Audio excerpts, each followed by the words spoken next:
Hey guys, let's talk about the divinity of Jesus. What did his childhood look like? What was Christmas really all about? And we are going to talk about Santa. Let's roll.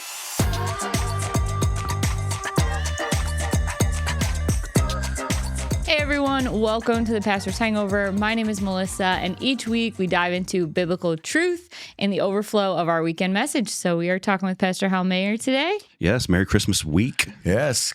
Finally, we're there. We're here. Christmas, hope. Yes. There's a lot of hope. Yeah. Even for the Buccaneers. We'll talk about it later. Yeah. Pastor Greg Allman Yeah. and Pastor Daryl Black. What's up? I don't Glad know about that the everybody Bucs is right here now. today. I'm praying for them. So what's going on with the Bucks? Well, here's the deal. I know maybe not all the people watching are Buck fans, but this is very symbolic of the Bible. Mm-hmm. Okay. Okay. How long Explain. was Jesus dead in the grave? 3 days. And what happened? And he rose on And the there third. was no hope. No. But he came out of the grave. He did. Yes. My prediction. Okay. I'm going to be a prophet right now. The Bucks are coming Oh my out of the goodness. grave. Don't nobody hold him to They're going that. to win their last two Nobody hold games. him. We're going to the playoffs. Mark this.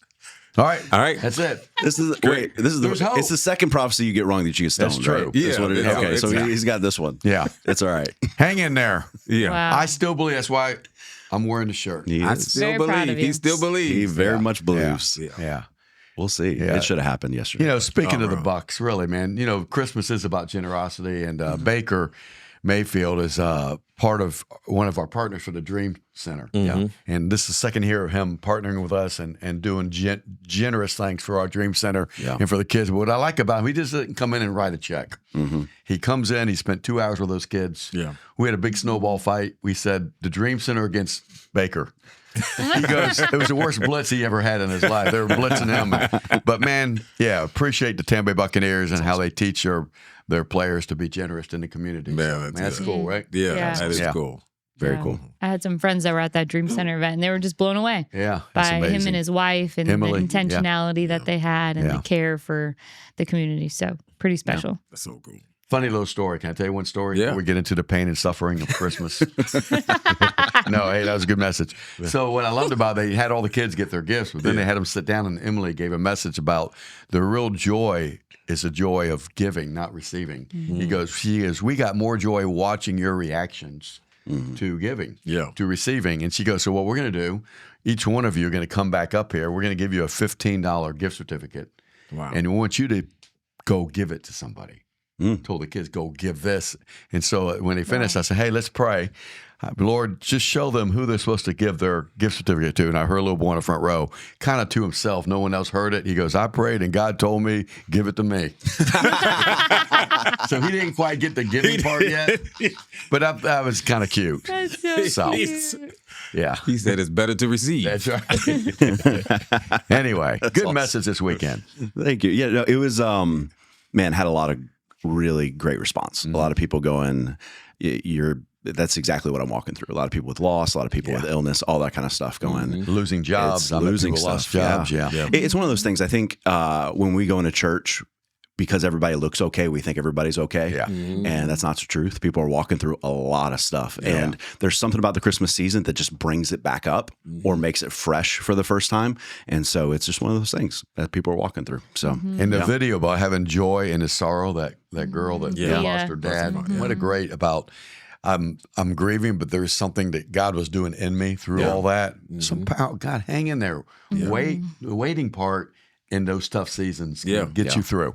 Yeah. And trusting. absolutely. Yeah. And we were talking about before we started the passage about Jesus wept before Lazarus was raised from the dead. Yeah. Like I'm still chewing on that, that he wept even though he knew the victory was did. there. Yeah.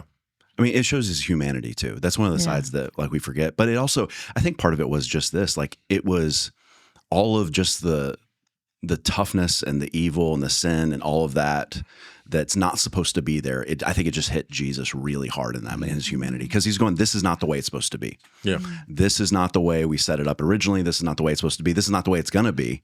But the death of a friend, just in that moment, it hit him very hard. I think what the overarching theme of your message about through the loss, through the pain, you need to believe Emmanuel, that God is with you. God He is hasn't with you. forsaken you.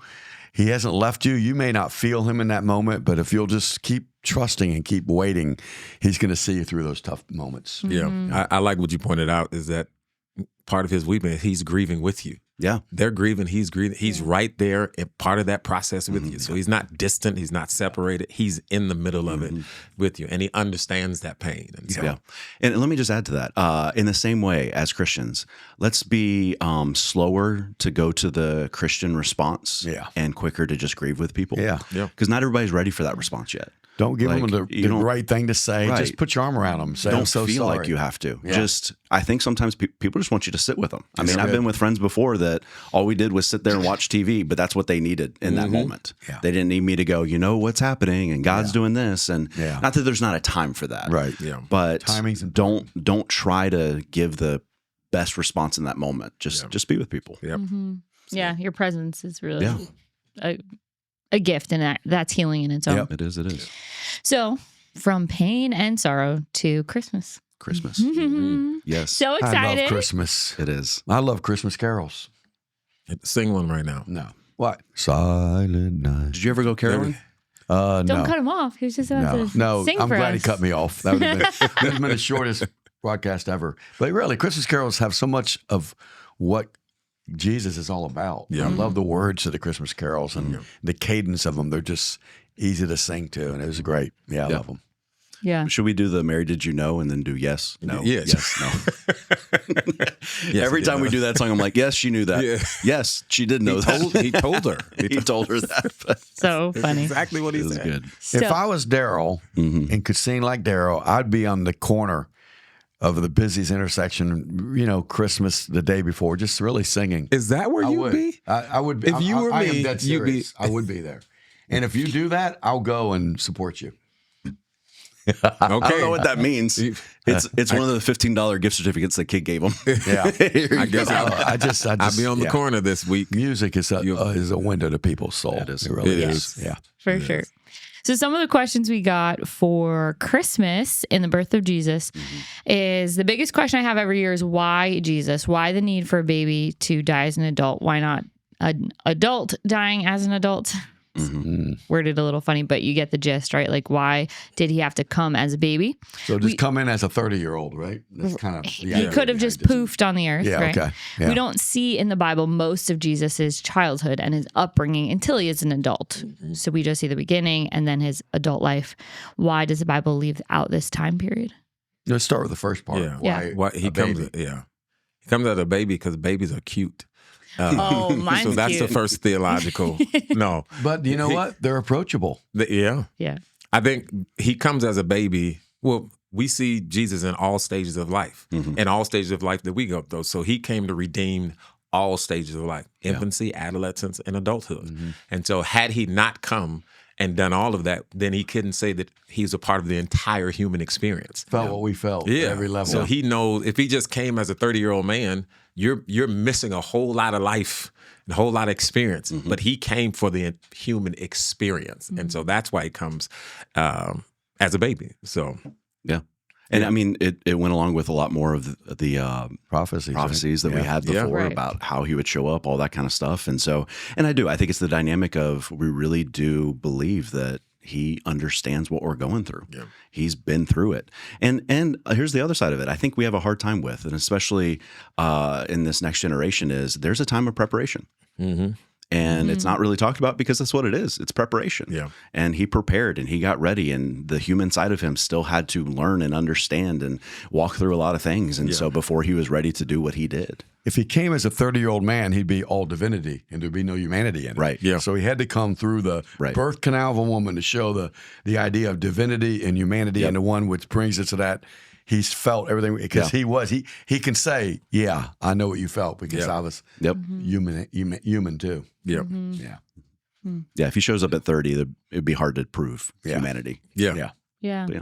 So why doesn't the Bible show a lot of that part of his life? I think the Bible doesn't give us everything in every level of a person's life, whether it's Peter or Paul or any of the stories. You can't cover everything, but God chooses to leave that more of a mystery. They went to Egypt, right? And because they were being persecuted, and they come back, and the adolescent part of Jesus' life, it isn't really needed. It hasn't hurt the move of Christianity, that's for sure. Yeah. I mean, we don't even have everything that he did. No. Like John says, there's so much that he did that we couldn't even put it all down. And so there's a lot of things that are left out. But it's just one of those things. It doesn't impact the theme. I think it was just him growing up. And I mean, the only story we get, which is a funny one, is when they leave him at the temple. Yeah. They left him behind. Yeah. Which, where's my parents Jesus? did too, 2 days later. Oh, he's back at the temple. Yeah, my parents left me at church the same reason one time. They literally both thought, I've and they got home. too. They got home and they went, oh, wait a second. You don't have Hal? Yeah. Think about the humor of that. They left God. Yeah. They left God. Oh, we forgot about God. Right. Like that's a whole I've preached a message. that, like you left Jesus? Yeah. Like you were gone for a whole day without the Son of God. Yeah. Yeah. And you were like, hey, do you got Jesus? No. Do you got Jesus? No. Well, where is Jesus? Oh, we got to go back and go get him. Like that's a message in itself. Like then he says, "I'm good. I was in here. I was teaching. I was hanging out. Hanging out with the priest. And learning. I want to know what. Like, here's a part of that story that's missing. It took 2 days. Yeah. For them to get Jesus. Yeah. What did he do that night? Who was he staying with? Yes. Like, seriously. You're 12. Yeah. Wow. Did you sleep at church? Yeah. Like, and then just wake up and be like, all right, let's get back to teaching. Yeah. It was funny. That's wild. It's like when they came back, he didn't go, you left me. No. Yeah, he was like, I'm good. He was comfortable. Yeah. No. Yeah, people, I think, the story there's a lot, within the story. Lot that we don't know. The Bible is not a biography. Yeah. So it's a revelation. So it reveals to you what you need to know. Yeah. So the Bible is not full of stories or it doesn't include everything that we need to fulfill our curiosity. It doesn't impact our salvation, our eternity, so anything like that. It lets you know what you need to know so your faith can be strong and know that your eternity is secure. I think it helps parents know, oh man, I've done something like that. Okay, I feel good. Yeah. I'm not that bad of a parent. They left God. I've never left. I left Johnny, but I kind of want to leave Johnny because the other three I like better. But anyway, that's a whole nother story. Every parent can sort of relate a little bit, like leaving your kid behind or somewhere or in the store Yeah, you know how it is when you have kids when you're in church all the time. When us pastors, I know one time Debbie and I left and we went 2 different cars. We came back in 2 different cars and we thought you had one and I had one. We only had 2. You had more than me. Yeah. I go, you don't have Brent? No, I don't have Brent. You don't have. We left him at church. It's a quiet one. Yeah, that's. Had to go back and get him. I can proudly say I've never done anything like that. Your baby in my is 6 whole months. 4 days old. Your baby. When you get 3 or 4 in, which I know you'll probably get. We haven't talked about the second coming or the third one, or we'll talk about that one day. Yeah. Yeah. All right, let's move on from that question. I'm glad to this point you haven't left them anywhere or with some old people. With some old people. Oh, on the cruise ship for sure. Yes. So, what age did Jesus realize who he was and that he would have to die for us? Did he know as a child? Well, that's to the story. Just said I was at my father's house. Didn't he say I was at my father? So I think early on. Yeah, he was. Yeah, early. Yeah. I mean, at 12, he's going. I was doing my father's business. Yeah. Mm-hmm. So it's amazing like to know that, and it says that they were amazed that the scribes were amazed at the maturity that this 12-year-old. So he knew. I mean, we don't know at what point it was like out. I don't know if he was at home like, Mom, no, I'm the Son of God. Like I can't wash dishes. Yeah. Like I don't know. Yeah. I think he still had chores. Or was he like, dishes be washed? Like I don't know. That'd be unfair. He couldn't say he lived the human experience if he didn't wash dishes. No. But can we just have a little more humor? Can you imagine being his brother? Bro. Yeah. How would you live that Why life? can't you be more like Jesus? Why can't you be more like Jesus? It's like, Mom, he's not perfect. Yes, he is. Well, because he's my dad. Right. Oh, man, that's got to be rough. Yeah. You know, there's so much hidden humor in the Bible. Oh, yeah. There really is. There really is. That is hysterical. Jeez. Can't you be more like Jesus? I'm trying. You know, it's funny when the camera guys are even laughing Oh, man. at the jokes. All right. Okay, so is the holiday of Christmas biblical? It doesn't seem like it's a biblical holiday. And I'll say this. Last episode, we did dive into like the consumerism in Christmas. How do you keep Jesus first? So go back and watch that episode if those are some of your questions on like, where do you keep your focus? And your dad talked about your gaze and your glance. Like, where do you, put your time and effort and heart this season? But is it biblical? Well, it's the wrong question. I mean, obviously it's not biblical. We don't see anywhere it says, "Oh, and they had the Christmas on December 25th." Yeah. But from the Jewish perspective, they had a lot of celebrations and festivals. They had certain milestones. They would have. Did they have like seven feasts a year or something? So there's nothing wrong with creating a celebration or a day to remember somebody or something. So no, it's not biblical. I like the idea that we're doing it because wherever we do it the 25th, was he born on December 25th? No. When you go back into the history of it. But the idea is it's bringing recognition to the Son of God to the entire world. So I celebrate that and don't get too legalistic about, did it really, Yeah. I would say the event is biblical. The date is traditional. Yeah, the event. That's good. So it is, and I'm going to mention, actually I'm going to talk about this on Christmas Eve message, but December 25th is not the celebration of a birthday. It's the celebration of an arrival. Yeah, a gift. So it was like we don't know the day he was born. And it wasn't during the winter solstice. So it doesn't matter. We're celebrating that he came. Yes. That's what Christmas celebrates. That's not right. that he was a Fulfilling baby. a promise and a prophecy. Yes, Absolutely. we're celebrating the moment that the prophecy showed up. Yeah. And Christians have always done that. Yeah. So that's always been a part of what we've done. It wasn't always called Christmas, but there was always a celebration of the incarnation is what it's called. So yeah, it's biblical to celebrate. The date is, And you can even get into, I think someone taught one year on the symbolism of the Christmas tree itself. Yeah. And the Christmas tree is not pagan. No. It's not. If you haven't watched it, guys, Wes Huff, we talk about him all the time. Yeah. He's got a thing on Christmas and all the things and how all the things that we thought were pagan are not pagan. Yeah. They actually have a lot of symbolism in Christianity. Yeah. And, Wes Huff. Wes Huff. Okay, look that up.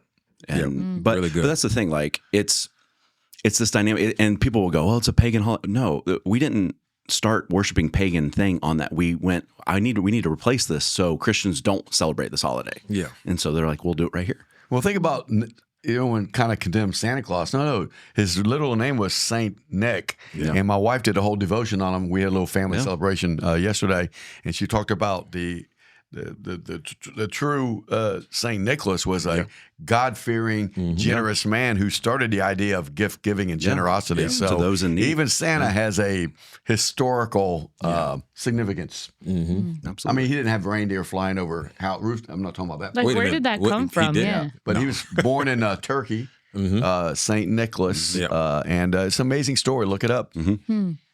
So yes, I kind of believe in that part of Santa. And then we commercialized stuff. Yeah, we just went, hey, how does he get around? It's like he was getting around, he was walking half the time, and then he had a horse and buggy. Yeah. And then it was like, that's not good enough. Yeah.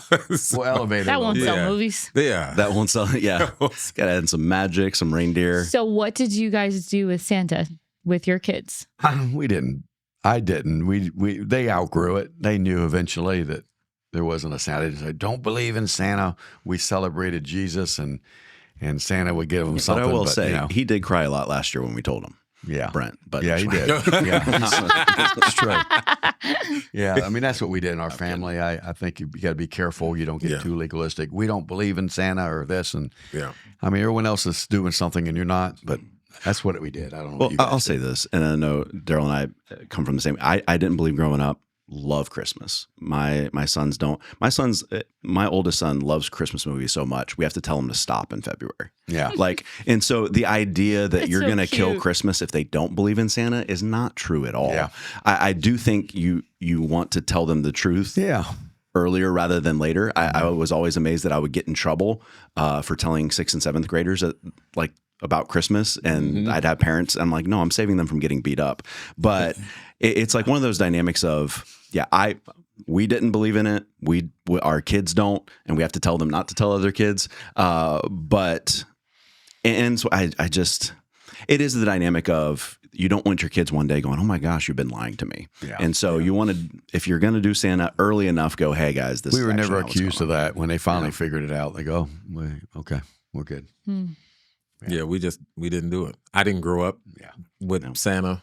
You know, my dad was very clear, and there was no joy lost. There was no like, well, wait a minute, everybody believes. We still had Christmas. We celebrated Christmas, and our children. We didn't do Santa. Our in-laws, they were everything about Santa. It was everything. You know, Santa's coming, and we were just like, well, no. But it's cool. It's fine. I'm not legalistic about it. Right. And I think part of that was, I'm trying to figure out how to say it. The danger isn't, teaching Santa. I think the danger becomes that if you're rewarding your kids for being good or not being good, that becomes the danger around, because it's, have I been naughty or nice? And then your presents are going to display whether you're not. Yeah. And so for us in our house, it was, no, Jesus came because we're not good. Mm-hmm. He erased the list. Yeah. So it's you couldn't have been good enough to get any of this stuff. That's right. So we do this for you because we love you, not because you're good. Unconditional love. Mm-hmm. And that was the message that we were teaching, and Trace and I were teaching. And so one time we got called into the principal's office because my son in like the first grade was telling all the kids there was no Santa Claus. Oh man, boy. He was ruining. They were crying. No. Wow. He was telling kids they called us to the principal's office to tell us we had to tell our son to stop telling other kids. And he just, when you're that innocent, and he was like, "What do you guys? But there's no Santa Claus. What do you mean?" And so I'm literally sitting with my son going, "Hey, Christian, you gotta stop telling the kids there's Santa Claus." And he's like, "Yeah, but there's no Santa Claus." I said, "Yeah, but some parents, they tell their kids there is Santa Claus." And he was floored. He was like, "So they're lying to their kids?"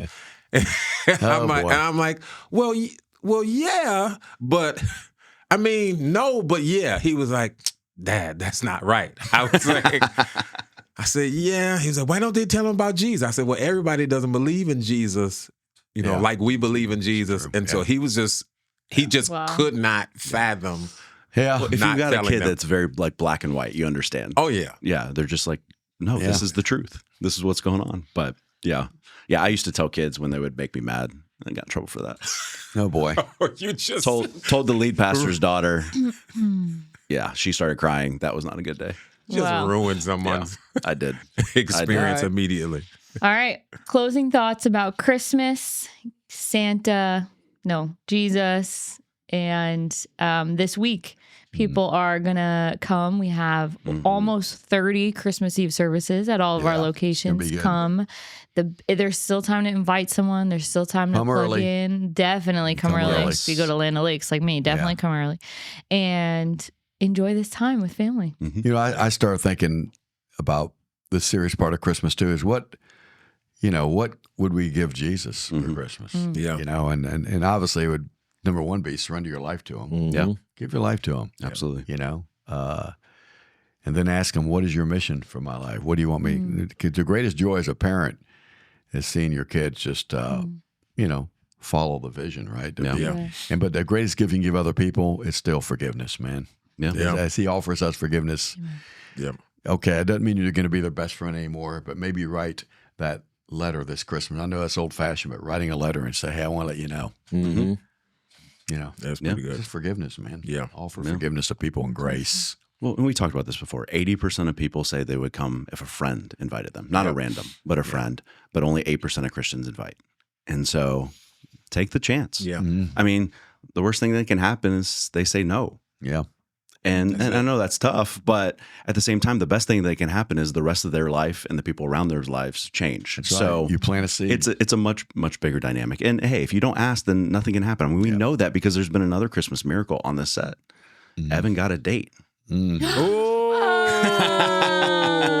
True that. Yes. He's like, wait a second. So we're going to have her on the next podcast. No, I'm playing. I'm kidding. We're not. Oh, man. Evan's our video guy. If you have not met him, we just want to know because we had asked the crowd to help us out before. Yeah. But Evan found somebody on his own. Evan that's as far as and Isaac are video guys that have served us faithfully for over 100 episodes. And Isaac is married. I think they're already cutting this. Isaac is married. Oh, okay. Okay, sorry.